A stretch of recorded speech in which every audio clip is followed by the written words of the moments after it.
Hey, all my Crimsonites, and welcome to the Crimson Cure channel, where we embrace our femininity, increase our womanly value, and celebrate our brothers. So join me on our feminine journey to learn, heal, and grow.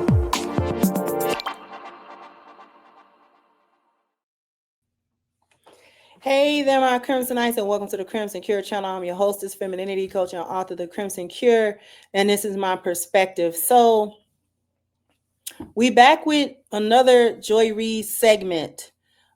This one is interesting. It's only it's less than a minute of talking. And of course, you know who Joy Reid is. The lady on the other side is named Dr.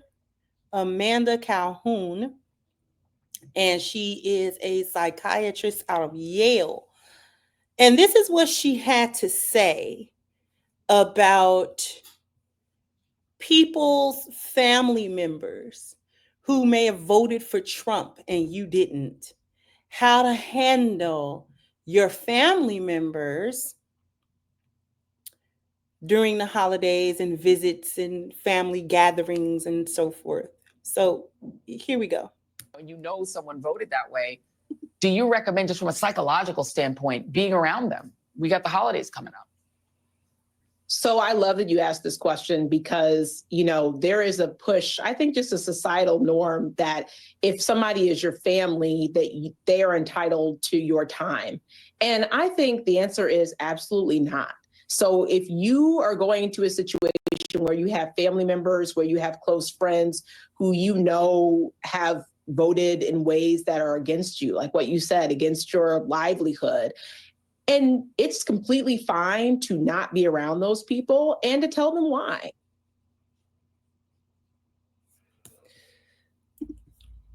So we heard that little snippet, and I find it to be disgusting that this is where we are. This is the crash out that I was talking about. It's taking new forms. And the fact that these people think it's all right, these women think it's okay to agree with that, to say that if your family members voted for Trump, then it's not in your best psychological interest to even associate with them. How you gonna tell people who to associate with in their family and why? See, it's this type of reckless foolishness talking out of the side of your neck, because who are you? Who are you to tell people that they should divide their family, that they should break up the ties of kinship with their family members, whoever their family may be, whoever it might be, mother, father, brother, sister, cousins, aunts, uncles, whoever it is that it may be, not to come together and, discuss it. Or, hey, we don't discuss politics around here. If we know it's going to be a blow up and we know that people feel strongly about it, this election brought out a lot of emotions with a lot of people, a lot of people crashing out. It might be an uncomfortable conversation. Why I can't enjoy my family, not talk about Kamala, not talk about Trump, not talk about the politics. Maybe I know who you voted for, and maybe I don't. And we still family though. See, I'm all about a healthy boundary, but I'm not about dividing your family specifically just based on how the votes went. We got a good relationship otherwise, but since you voted this way or that way and I didn't agree with it, so now I can't be around you. Now, mind you, I have yet to hear any Republican or whatever come out and say, don't hang out with your Kamala supporting, Democrat supporting family members. She was stupid, and if they voted for her, they stupid too. So you don't want to be associated with stupid people. So you know what I'm saying? And it's not to say that people on the other end of that don't feel a certain way or laugh or whatever the case may be, but they not on MSNBC saying that foolishness. Whatever foolishness they got it going somewhere else. But they're not jumping up on a camera somewhere where millions of people will tune in to talk about how you're going to divide and separate yourself from your family at a time when people need their families. And this is really what, you know what I'm saying, the so-called left has always been about anyway, destroying family bonds, talking about how women don't need men, how children don't need their parents, how, you know what I'm saying, all this type of stuff. Your family don't really mean nothing. You are autonomous individual, you know what I'm saying, an independent individual. So you don't need nobody to try to tell you run your life out, whether you a minor or not, whether you know, no matter what position you are in life. Always seeking to divide family bonds. Because what is this nonsense? I mean, if they voted against you, so you put it in people's head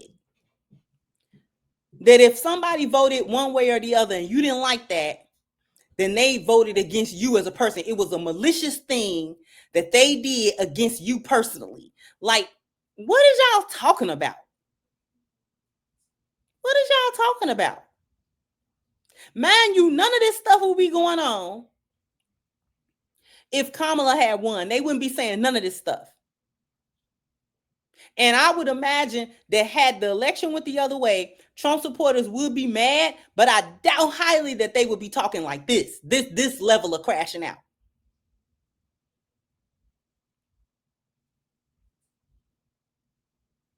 If they still playing with people's emotions. This is what I'm starting not to like so much. Like it's getting on my nerve. And I'm not even like a political person, but it's getting on my nerve though. Like I'm getting frustrated. Like, why are y'all constantly trying to play on people's emotional states? You know what I'm saying? And trying to make people be victims and putting victimhood in people's head.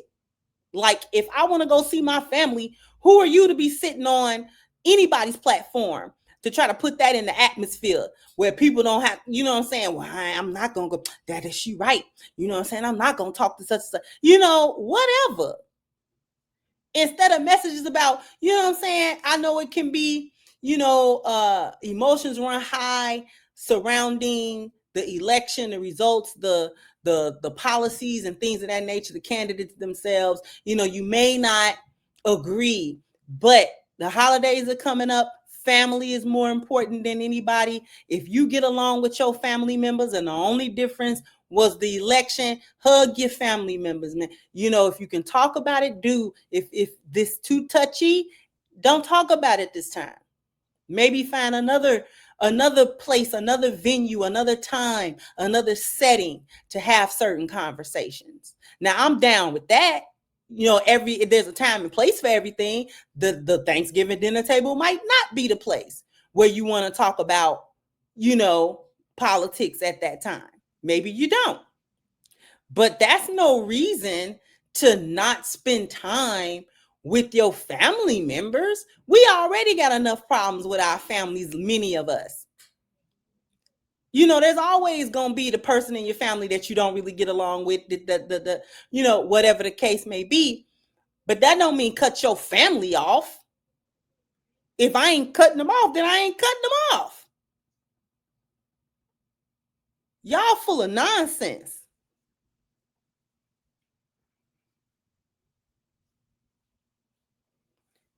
Y'all full of nonsense at this point.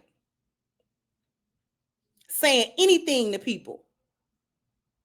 It's reckless. That's what I don't like about it. But jump down in the comment section. Let me know what you think. Like, share, subscribe to the channel if you have not. Once again, I'm your hostess, The Crimson Cure. And this, bye-bye, Crimsonite.